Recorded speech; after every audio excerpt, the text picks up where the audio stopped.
moi, ça m'a motivé pour améliorer les quartiers, les villes, les écoles. Ils font partie du Conseil des enfants dionysiens et sont venus défendre leurs idées lors du tout premier congrès océan Indien du réseau Outre-mer de la NACEJ, l'association nationale du Conseil d'enfants et de jeunes qui promeut les droits des enfants et des jeunes à participer au débat public au niveau local et national, le 10 avril dernier à la Nordève. On va faire un concours de ramassage de déchets. Le projet du coup j'ai fait sur la protection animale. Le Conseil dionysien des enfants permet aussi à nous, adultes, d'écouter leurs paroles. Ça, c'est important. Le Conseil de jeunes était également représenté à ce congrès tant attendu. C'est notre devoir de justement porter la voix et d'oser justement combattre pour nos idées. Ce congrès nous permet non seulement de rencontrer toutes les instances participatives, que ce soit les conseils des jeunes, les conseils des enfants, de toute l'île, et d'avoir une représentation des Outre-mer qu'on ramènera au niveau national.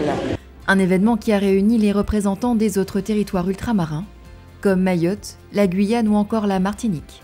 Il était important pour nous que la Guyane y soit, parce qu'elle a aussi des choses à dire. Aujourd'hui, c'est un marqueur fort de la part de la NACEJ de permettre aux jeunes des Outre-mer de pouvoir participer et de donner aussi la voix de cette jeunesse. Il y a encore du travail à élaborer, à concevoir, à penser. C'est l'intérêt d'avoir aujourd'hui un congrès dédié au territoire de l'océan Indien.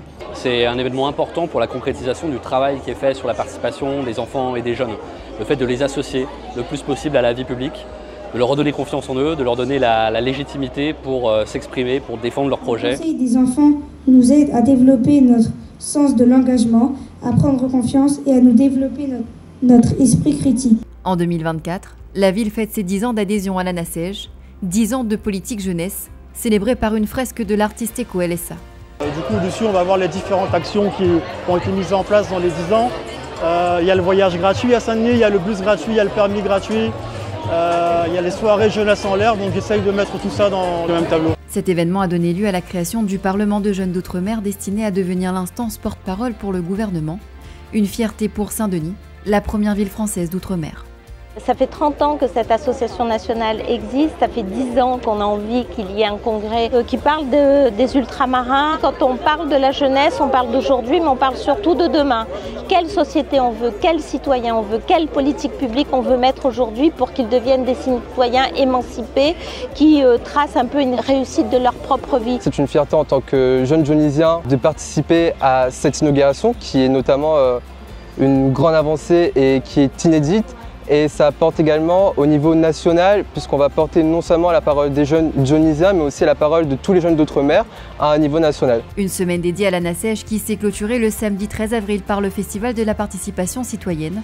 Des enfants aux seniors, Saint-Denis donne la parole à tous ses citoyens. Moi, je trouve ça vraiment super que les citoyens prennent en main la ville de Saint-Denis. Je suis très contente de vivre à Saint-Denis et je suis très heureuse d'avoir une élue comme Erika Barrage. Vraiment là, l'occasion où les gens ils peuvent arriver à mettre notre projet, notre désir, mais de manière à partager vraiment pour être collectif en fait.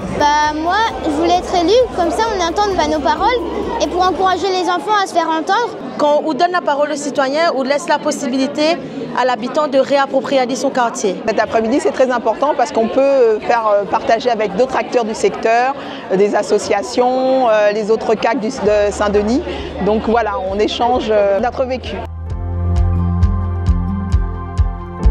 Nous sommes aujourd'hui à la Nordève, donc on fait un deuxième festival de la participation citoyenne avec des projets innovants comme les comités d'action citoyenne, la présentation des projets du budget participatif avec le conseil des jeunes, le conseil des sages, pouvoir justement à la fois proposer des actions mais aussi participer à ces actions, de rendre ces participants fiers de ce qu'ils font. Le congrès et le festival, deux événements qui marquent l'importance pour la capitale ultramarine de considérer les prises de décision et l'engagement de ses citoyens dans les différentes politiques publiques. On est aussi sur des gens qui viennent travailler. Alors oui, on échange, on joue, il y a des jeux longtemps, etc. Mais il y a des ateliers là-bas où les comités d'action citoyenne planchent pendant 2 heures. Alors ils sont accompagnés, mais travaillent. Parce que la citoyenneté, c'est aussi savoir pourquoi on est là, il faut réfléchir ensemble. Donc c'est du sérieux, c'est responsable. C'est un engagement de campagne qui est rempli. Il va falloir maintenant continuer à donner de l'ampleur. C'est vraiment quelque chose dont on va s'inspirer à Villeurbanne parce qu'on a aussi des conseils de quartier, une assemblée citoyenne, un budget participatif et on voudrait réunir toute cette dynamique-là avec les conseils de jeunes, les conseils d'aînés pour montrer que la démocratie locale c'est un tout, qu'on travaille tous ensemble, qu'il faut échanger en permanence sur les points de vue des uns et des autres. Et donc je vais vous voler pas mal d'idées, hein. Merci beaucoup.